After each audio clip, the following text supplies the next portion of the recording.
And what is up, guys? Technical Stinkers here, checking in on our little 3D print operation for today. If you're new to the channel or uninitiated, I'm doing 3D printing stuff here. I'm kind of still learning about it. Been in it about a year, almost a year, and selling things on the internet, doing exhibition prints, and printing stuff for around my house, vlogging most of it. So join the channel, follow along in the process, give me a tip or two, and maybe you can extract some data from this. Go ahead and pop that off right there. Does that even make a difference? Not like you get that much extra frame on that. So what am I printing today? Well, you just saw I killed the print on another slat wall shelf. This video will come out before my office prints video, doing a content on all the things I printed for my office reno. I know, how much milk can I squeeze out of that cow, or blood can I extract from that stone? But this one's actually a bit larger of a shelf. It's a bummer. I did a filament change here, but it sat waiting for a filament change about 14 hours. I completely forgot about it. So I guess it just kind of cooled down. It's a particularly cold night. Now the garage is, did I just spit on it? Say it, don't spray it, idiot. The garage is heated and cooled, but I didn't flip it back to heat for the night. So it did get kind of cold in here. And I imagine that's a big print like this. That's probably to do with it. So I'm gonna still try to look at this and see if it fits and make sure it's gonna hold the weight of the thing I want it to hold the weight of. Over here on the A1, and on, it's supposed to be on the P1P. And this thing's got gremlins in it or something. The P1P gets jealous when I use the A1 too much, and so it just starts throwing errors at me. The AMS, one of the tubes is blown out in position 4 of the first AMS, because when I loaded it, I could hear it going spaghetti down in there. So I gotta swap that out, but just move the filament over here. Gonna be doing a print there of one of those models you get off Thangs. I'm gonna demonstrate that or show that here in a second. But over here on the A1's the real story. So I go on and on about my hornet nests all the time because they are my best seller, but if keen eyes might notice, this is a lot different than the hornet nest I usually print, because a very, very kind subscriber has been reaching out to me, sending me models, and he's like, I heard you talk about the hornet nest, how you want a better one. He made one for me, and so I'm printing it. He told me I could sell it, and so I think I'm gonna start doing that. I've already got one printed, but I'm printing a second just to make sure everything comes out, you know, super cool, that the success wasn't a fluke. The Orange Storm gig has been going flawlessly over the past few days, because it's been about a week since I've recorded any video. You saw the one that came out where I'm a moron. I shot that a while back, so it's been a little while, but I've been printing hard on those under cabinet spacers, and they're all coming out great. So the next thing for the Giga is what I'm really needing some help on. Let's go to the land of subscribers do Matt's work for him. So you may recall a long time ago when I first got the Giga, or shortly thereafter, I tried printing a giant Charmander, but I had a lot of failure with it because the tail section, as you can see here, it kind of comes really far out. And we're talking about like a good almost, well, not quite 30 inches, maybe 24 inches from the front to the tip of the tail. And so with that sort of overhang, such a significant overhang, it was pulling away from the supports as it cooled. It was just too much volume of air, too much filament, whatever. I tried it a couple times, but when I would do it on a smaller printer, it wouldn't give me that error. So my thinking was I wanted to start the Charmander again, because at my stores, they actually asked me for more 3D prints. I couldn't believe it. I thought they were just humoring me because, you know, like I'm the boss, and it's like, you know, well, just Matt will grow out of this phase, so just, you know, humor him and throw his 3D prints in the trash after the fact. But they actually sell at the stores, and so I asked them, you know, well, just more T-Rex skulls, more Pokemon stuff, and they're like, yeah, Pokemon, people like Pokemon stuff, they like anime stuff. What my thinking was, instead of printing this all in one go, I'm not trying to break it up into a million different parts, because that would make no damn sense whatsoever. Why wouldn't you just print it all on, you know, smaller printers? But is to take and slice a plane off of it, particularly the tail. So I'd still need supports on the main part, but maybe here underneath the tail. My thinking was I could kind of move in and maybe just, we'll keep both parts, and we're gonna place it on the cut. We can go back and add keys to it, or you know, what do you call them? One of those things called where it's like a dowel and a hole that they put together. So that was my thinking, and I'm interested to know what you guys think. Is it gonna hold up, or is this a bad idea? Because when I'm performing the slice here, obviously it's gonna need supports underneath in this area. Up in here, well, maybe not. Under the chin, absolutely. It's just too steep of an overhang. But now that his tail's off, maybe I can rock him backwards. You know, it's difficult. Could I have just done that from the beginning? Yeah, because he would need supports on his nosy here as well. So I'd have supports running all the way up. But potentially that's a solution. What do I think about it? Why didn't someone suggest that from the beginning? It's just so much filament, and you can kind of, you know, see where I'm going with this. It's like if this were on a bamboo, yeah, you could print it with 2 wall loops with 1% infill to test and be like, okay, this isn't going to work. I need to change this and that. It doesn't really, I can't really perform a test print on a smaller printer and expect the same characteristics and mechanics and physics or whatever, thermodynamics on the Giga. It's just not the same, you know, printer by a long shot. The delta is huge, and I can't really run a test print on the Giga without it eating up. I mean, even if I ran this at like 1 wall loop with 0% infill, it's still like a, you know, probably close to 2 kilos to run something this big. So I'm interested to know what you guys think about that, how you would approach this, or if you would just, you know, kind of say like, you know, you kind of got to go for it. There's really nothing to do.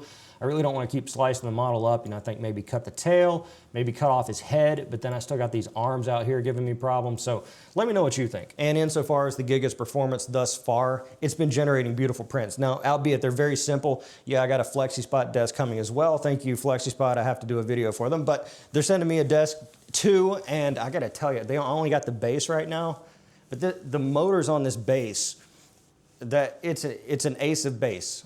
I saw the sign, and this thing is pretty heavy duty, so I'm eager to get that put together. Anyway, the panels here for the bottom, I closed in all the gaps between my table. You can still tell that they're a different hue or something like that, but at a quick glance, you don't see the stuff behind. And the surface finish on these is coming out just fantastic. I mean, this is, you know, it's gonna be, I guess you could tell, it's got sheen to it, but surface finish, this is the top. Perfectly uniform, really no issues whatsoever. I did get some bowing here on this corner piece, this L piece, towards the top of the print. I guess it's just too thin because it was only like 2.75 millimeters thin. It did start to bow. So that's understandable. It still accomplishes the goal, maybe come back to it later. But overall, I'm very pleased with how it turned out, just to kind of give it a more seamless and uniform look. All right, it's time to go up, lads, because our shelf we need to test out. Look at that. Pistol squatted my way up here. Totally pistol squatted my way up here. Anyway, the shelf is for my old Gunnar dolls. So I don't really show these anymore. I certainly don't sell them. I got them all in a box, and I'm like, I can't bring myself to throw them away because I put so much effort into trying to get those prints to do well. And they came out pretty good, but no one wants to buy the Gunnar dolls. I suppose I could actually log into that Etsy and just drop the price down to like cost. I'll probably do that. Let's put that on the list. Someone remind me to do that. But I did print, when I was doing all that, very, very large versions of it. And so you're at a distance here, you can't see anything, but like say Android Girl in a Box, you know, this is my hand. This is a very, very large 3D print, all multicolor, and I know I'm right here at the light. I look like a, oh, I'm going up to heaven. Just kidding, we know I'm not going there with these things in the background. But the shelves that I have are a little short, so I printed a 12-inch shelf. Let's see if I can get over here. I shouldn't take you up here because now you can see all the ugly utilitarian bits on the top of my cabinets. So what I wanted to do was get a shelf that would be sufficient to hold, really the one with the most width is the Devil Girl. I'll just kind of obscure her fun parts. Perfect, so that's a 10-inch shelf, 10-inch off the wall. That should be perfectly adequate. And finally, the last thing, which again, I'm super duper grateful to, I'm gonna figure out, what was his name again? I'm gonna leave this in the video, leave that in the video. Future Matt, leave that part in the video. Punishment for not remembering his name. Thomas, thank you again for the model. Thomas has sent me several models. If you're a designer and you think like, hey, this idiot could benefit from one of my designs, feel free to send it on over. Even better if you tell me I can use it for commercial purposes. So the hornet nest that I've been printing, I'll put one right here. This is my best seller on Etsy, and I'm selling actually quite a lot. I was saying I haven't filmed in a while. I've probably sold 6 in the past, maybe a little more than a week, maybe just say 10 days. Because it's the time of year that wasps are out. They're looking to build new nests, at least in my part of the world. And so if you put up a fake hornet nest, it tends to keep other hornets and wasps away. And you know, that's what people say. It works in my case. For some people it doesn't. I'm sure it depends on the species and how it looks and whatnot. The model that I had been using, which I designed way back, left a lot to be desired. And so I was talking about getting a new one. Thomas came correct and sent me this model, which he designed. It's even got the hole there where the hornets go in. So I took the model, sliced off the top, and then made a very simple and much more elegant. You can tell I'm getting a little bit better with my design theory at this point. Supportless sort of hole that people can hang the wasp nest from. So I'll probably eave this one as well, which means I'll just cut off the back, and that way Mr. or Mrs. Customer can just mount it to the eave underneath their house, hopefully keep the wasps away. All right, so this is basically the model that he had sent over, and I'm just gonna show my modifications to it. So I took it in here. I had to simplify the model first. I did that in a slicer just to reduce the number of triangles so I could get it into Tinkercad, because modifying models in Fusion, not part of my skill set just yet. I'm waiting for Paul to send me a full tutorial on that. Thanks again, Paul, for all that you do. He's holding my hand and shepherding me through the valley of 3D print death. Anyway, this is the model that Thomas sent over. I'm gonna break it apart here to kind of show what I had done.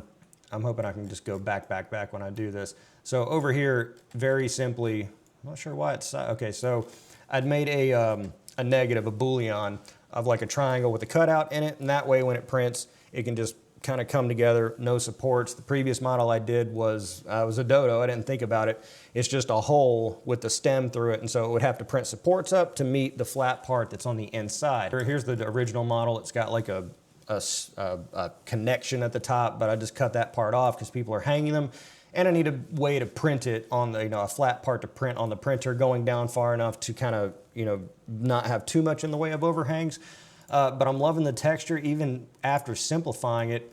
It's got this nice wasp nest looking texture. Now, real wasp nests have more contours of like layering, it looks like. So again, very nice print here.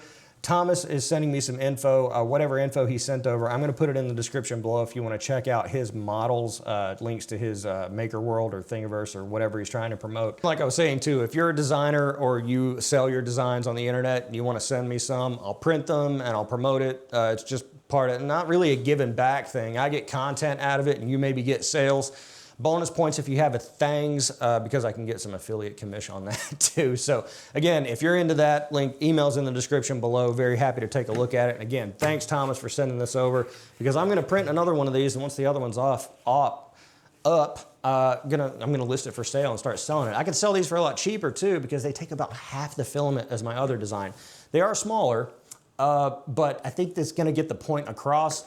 And bonus points, they fit easily in a 10-10-10 box, which is basically the bamboo build plate. That's why I buy 10-10-10s, because I know that anything I print on a bamboo, no matter how large, will always fit in a 10-10-10. So very cool print there. My bestseller, hopefully my next big bestseller is just basically a better version that someone smarter designed. But I hope, optimistic nonetheless. Can you tell I'm out of practice talking? That's what I'm working on today. Let me know what you're working on in the comments below, or what you think about any of these things, what you think about any of the other content that I'm doing. Do you like the vlog style, or do you like the regular videos better? Let me know that in the comments too. Be sure to like the video, because it's the nice thing to do. And of course, subscribe for more content like this. I'm the Technicals. See you next time.